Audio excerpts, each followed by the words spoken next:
There have been quite a few Spider-Man action figures based on the art of his co-creator Steve Ditko. But did Mezco just top them all with their 112 collection Spidey? We're gonna put it to the test and see just how Ditko this figure really is. And why not give one of these away while we're at it? Hey y'all, and welcome back to Carbon Scoring, the best place for comics, history, and action figures. We are going to take a close look at the Mezco Ditko Spider-Man the only way we know how, by putting it through its paces and seeing if we can use this figure to replicate the single best drawn issue of Steve Ditko's entire run, Amazing Spider-Man Annual #1. And hang around till the end of the video, and I'll tell you how this can be yours. The first Spidey Annual came out in the summer of 1964, and it is truly a landmark. 72 pages of original art, more than 3 full issues. The main story features the first appearance of the Sinister Six, but it also includes numerous backup features, from pinups to the secrets of Spidey's costume to a 3-page feature on how Stan Lee and Steve Ditko produced the Spidey comics. And it's pretty clear the guys at Mezco were big fans as well, because most of the box art came from that one issue. This box really is a tribute to Amazing Spider-Man Annual 1. I mean, beginning with the main image right here on the front, this is coming straight from the pinup of Spider-Man in the annual. And then each of these panel images is coming right out of the book as well. This is the pinup going against Mysterio. Here's the front cover, the pinup with Vulture, the pinup with Sandman. Coming over to the side, you've got the pinup with Mysterio again. There's the back cover, Vulture. Really one of the few images from something else is this is from the cover of issue 14, which was the first appearance of Green Goblin. But when you look at this, there's the Electro pinup. It's really just straight off of Annual #1. Let's make a quick comparison of this figure to Mezco's previous comic Spidey figure. The new one is markedly smaller, with significantly different proportions, ones that I think better represent Ditko's art style. The brighter colors really pop and bring out that comic look. And while some people don't like the soft goods costumes Mezco uses, in this case, the subtle wrinkles and folds, they just add to the retro stylings. The figure's head is disproportionately large, reminiscent of the gangly proportions of a teenager. Again, consistent with the era in Peter Parker's life when Ditko was the driving creative force on the character. Comic annuals were typically used to fill a gap in the publishing schedule, filled with reprints from earlier issues. But not the first Amazing Spider-Man annual. No, it was all new material, and it fell between issues 16 and 17 of the regular title, a point at which Ditko was really hitting his stride and had taken over plotting of the book. The cover of that first annual hints at the goodness inside. Ditko makes the unusual choice of having our hero's back fully exposed, facing the assembled Sinister Six.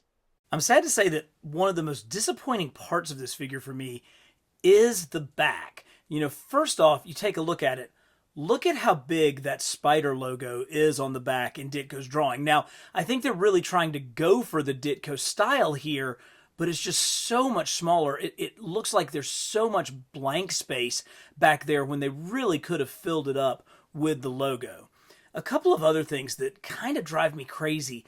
This seam that runs along the edge. I mean, I know there has to be a seam somewhere because this is just a one-piece suit, but I wish they could have kind of hidden it more into the details. Plus, I really feel like this line across the shoulder should be down lower. When you look at it here, it really comes lower across his shoulders, more like this. It looks okay from the top, but from the back, it just really needs to come down some. So we got to give him a little bit of a minus for the back of this figure, but we'll continue checking it out to see how good the front is. This book has all the hallmarks of a classic Spidey story. It begins with Aunt May weeping in the attic over the loss of Uncle Ben, setting off one of Pete's greatest powers, super guilt. A quick recap of Spidey's origin leads into Pete suddenly losing his powers? While Spidey hangs precariously from a flagpole, 6 of his greatest foes are united by Doc Ock seeking revenge on the wall crawler. Peter is pretty down about having lost his powers, which is the perfect time for his high school nemesis, bully Flash Thompson to challenge him to a fight. This gives Ditko the opportunity to draw one of his signature looks, the half Peter, half Spidey head. It is such a classic that it appears 3 more times in the supplemental features at the end of the book. There are very few things more Ditko than a half Peter, half Spidey head. And they went with kind of the origin head with kind of the early Peter with the round glasses. But if there's only one thing that could make this head better, it's the addition of Peter's spider sense. So I just used some sticky tack to put it there on the back, but it definitely gives a really cool look. There's actually a mechanism in the stand to allow it to be floating behind his head, but that's a look that just screams Ditko. I actually remember reading that Stan Lee was complaining that Ditko was drawing too much Peter Parker and not enough Spider-Man, and so the half mask, half Peter head was Ditko's way of getting around it. There's a full Peter head that honestly is just a little bit generic for my taste, and a more modern mask, which I actually think closely resembles the look of the 95 animated series. The figure also comes with a head that has light-up eyes that you can see right here. Pretty cool effect. I'm not exactly sure how I'm going to use it, but it's pretty neat. Betty Brant and Aunt May managed to get kidnapped by the Sinister Six, although Aunt May's sneaky crush on Doc Ock begins in these very panels. But even with no power comes great responsibility, and Pete dons his suit, perhaps for the final time. The first foe he faces is Electro, who immediately hurls one of his lightning bolts into Spidey, which doesn't kill him? That can only mean one thing. Spidey has his powers back, and this artwork is so cool that Marvel used it for the very first licensed Spider-Man t-shirt. Each of these battles culminated in a stunning full-page spread, and over the years, I've tried my hand at replicating Ditko's masterful artwork.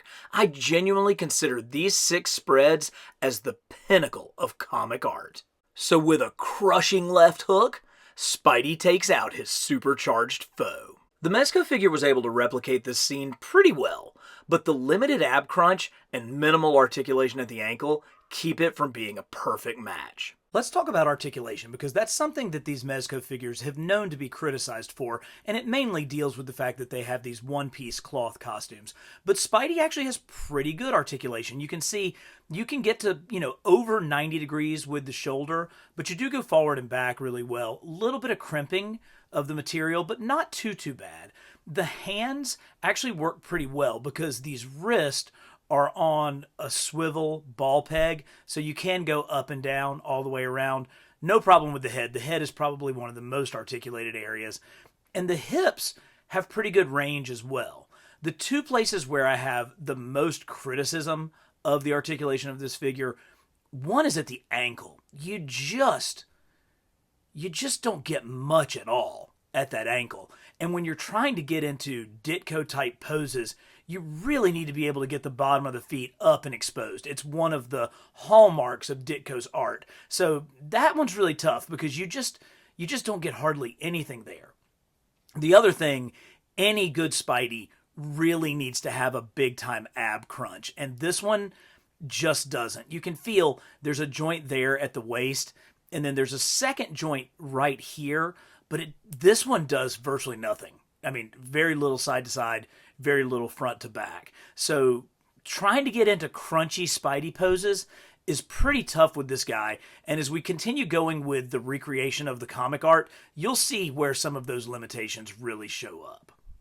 1 down, 5 to go. And up next is Kraven the Hunter. Not even a pair of leopards were enough to stop the wall crawler this time. So I might have gone to the dollar store and I might have purchased a pack of plastic safari animals, but there's no proof that I did. Besides, this is probably the most Ditko-esque pose I was able to get old Spidey into. While Ock continues to charm Aunt May, Spidey faces off against the X-Men? Hero versus hero is a classic Marvel trope, but the web-slinger quickly realizes his next foe is Mysterio. Crashing through a one-way mirror, Spidey makes quick work of the Master of Illusion. This is one of my favorite Ditko pages ever, and in attempting to recreate it, I realized why. Ditko combines forced perspective with elongating Spidey's arms to create a fluid sense of movement on the page. Artistic license that is almost impossible to replicate with physical action figures. We get the sense of it here, but this is as close as I could get to Ditko's dynamic action. Hey, while I was filming this video, look what other pre-order showed up on my doorstep. Let me know if you want to see a follow-up Green Goblin video. And while you're at it, if you're enjoying this one, give it a like, leave me a comment, and subscribe to Carbon Scoring for the most unique figure reviews out there. Mysterio leaves a clue that leads Spidey to the Sandman. Again, Ditko utilizes the Sandman's power effects to have him appear to be swirling around Spidey, who in contrast is drawn with every muscle and tension, landing a solid shot to Sandman's jaw. Only Toy Biz has produced a Sandman figure with enough grimy character and weathered features to match Ditko's style, while our new Mezco Spidey nicely imitates Spidey's taunt frame. One of Spider-Man's oldest foes, the Vulture, is next. He challenges the Wallcrawler to battle him without the use of his web shooters. Spidey obliges, but gadgets or not, he quickly gains the upper hand and swiftly dispatches his senior foe. I still prefer that original Toy Biz Vulture figure, and while this pose again demonstrates some of the limitations of the articulation that come with a cloth costume figure in this scale, it does let us show off some of the multiple hands that the figure came with. In fact, Mezco included 9 different sets of hands with this figure, allowing for almost anything you could ever need. And as long as you're careful, they pop easily on and off the tiny wrist pegs. I was particularly impressed with the notch carved out of the Thwippy hands that allows for the web effects to connect seamlessly to the wrists. 5 down, and only the mastermind to go. Doc Ock takes his leave of our damsels in distress, although May remains more charmed than bothered. Ock then starts the battle by using his mechanical arms to independently attack Spidey, dropping him into a giant fishbowl. Then, donning his best Scuba Steve suit, the octopus takes the fight to Spider-Man underwater. Spidey fills the bowl with web fluid, ensnaring Ock and eventually leading to his capture.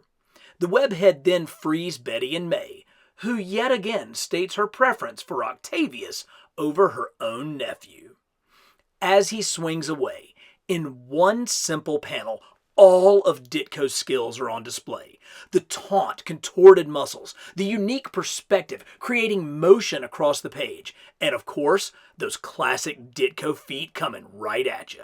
It's just one panel in a 41-page story, but you can see the influence Ditko had on every Spidey artist moving forward. But we're not even close to done with this issue, or the contents of this box. We are treated to 14 pinups of various Spidey foes, each with biographical info that clearly influenced the official handbook of the Marvel Universe decades later. An 8-page section on the secrets of Spider-Man comes next, and it is one of the coolest features in any Spidey comic. It touches on everything from the web-slinger's strength level to how his web shooters work. Then there's this page, the fluid Spidey in motion splash, demonstrating just how acrobatic and agile the Wallcrawler is, further differentiating Spidey, and for that matter Steve Ditko, from all the other superheroes out there. This has influenced Spidey artists ever since, all the way up to another of my all-time favorites on the Wallcrawler, Marcos Martin. I tried getting this little guy into all of those Ditko poses, but there's even a half-page splash showing all the different ways Spidey can use his webs. An area where Mezco's product designers and researchers clearly had tons of fun was in designing the web effects for this figure.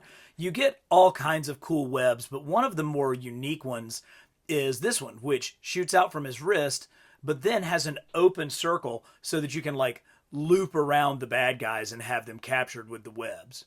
You get some classic ones that we've seen before, like Spidey's backpack. You know, what are you going to do when you have to take off your civilian clothes and go fight crime? Well, you just web them up into a backpack on your back. We've seen that throughout the ages of Spidey's comics. Plus, the oh-so-classic web shield. And great texture here. You can see how all the web lines are coming together. It fits nicely right around his forearm. And the also classic web blast to the face. This one fits neatly right on the figure, and I can see action figure photographers using that over and over again to get some cool effects. But nothing tops the web parachute. It's been used over and over again. We actually saw it on the Ditko page. We saw that and the web shield on the Ditko page. But this giant web parachute that Spidey can float down on is just the piece de la resistance when it comes to web effects. A way underused aspect of Spidey's costume is his spider signal, a light emanating from his belt, because, you know, criminals are a cowardly and superstitious lot. Mezco's 112 collection, they tend to come with some of the best display stands in the business. They all come with this same round base that has the character's logo on it, but there's also an attachment where you can put their figure stands. And these are really tight. They have a nice clamp to them, and you can get your characters into some really great poses using these. But given that this was a deluxe set, we also got this base, Spidey's spider signal, something that we just don't see enough of. And this is just a perfect representation of Steve Ditko's artwork. It's on kind of a rubbery sort of plastic, so it's not meant to be a solid plastic base, but it's certainly something that you can use in displays on a wall. You can use it in any of your photography, and it's something that I know I'm going to use with my Ditko Spideys. I've always loved Spidey's spider tracers. You know, they show that Peter Parker is a bit of a genius because he created these himself. And what these are magnetic little spiders that he would throw and attach to his bad guys so that he could track them down later. And they would send out a signal that he eventually figured out he could follow with his spider sense. But that was actually a later finding. Initially, he had to use this little spider tracer, another invention of his own design that he could track down the spider tracers with. So this tracker was what he used before he attuned the tracers to his spider sense. And the only reason why I know anything about this is because it appeared in the very first comic, Spider-Man comic that I ever got, Amazing Spider-Man 250. At that time, Hobgoblin had knocked out Spidey's spider sense, so he couldn't follow him with his tracer, and he had to go back and dig his old spider tracker out of his junk drawer and fix it up in order to find Hobgoblin at his secret lair. The book closes with a 3-page synopsis of how Stan and Steve create Spider-Man, with the tongue-in-cheek nature of the strip belying the underlying tension developing between the two creators. Ditko's frustrations with Lee read very differently 60 years later. But I love seeing the behind-the-scenes craft that goes into making every single comic panel. And as the issue concludes, it becomes clear to me that this Mezco figure captures the best representation of how Steve Ditko drew Spider-Man's mask. So after all of this, what's the verdict? It's time for the moment of truth. How does this Ditko Spidey compare to all of the other Ditko Spideys that we've gotten? And I think the overall answer is pretty well. It really captures the retro stylings. That's something that the cloth costume does better than any other figure that we've gotten. This just feels like something that came right out of the 1960s. And maybe it's that Mego vibe of the cloth costume. It certainly has the most accurate Ditko head sculpt. The spider logo on the front is really good, and the overall colors of the costume catch that 1960s pop art feel. So those are things that I think it does probably better than any other Ditko Spider-Man. Where it's a little bit lacking is certainly in the level of articulation. Definitely with the ab crunch, most definitely with the movement at the feet. And there's a couple of things they could have done better with the costume.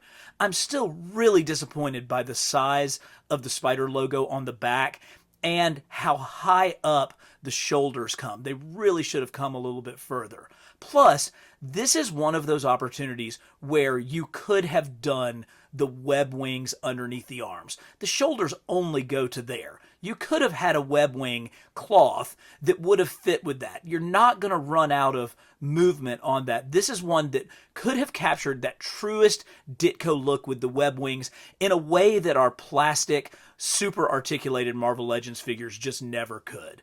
But when I look at this thing posed on a shelf, when I just see that head sculpt, those gangly proportions, that teenage body, and that retro feel, this for sure is the most definitive Ditko Spider-Man that we've gotten. And if you'd like this figure absolutely free, just follow these 3 easy steps. Give the video a like, leave me a comment, and if you're not already a subscriber, subscribe to Carbon Scoring. We're bringing you content like this every week. And one of you lucky viewers is going to get this figure absolutely for free. So now that you know what I think, tell me what you guys think. If you'd like early access to videos like this one, consider becoming a channel member. And as always, for the best in comics history and action figures, subscribe to Carbon Scoring.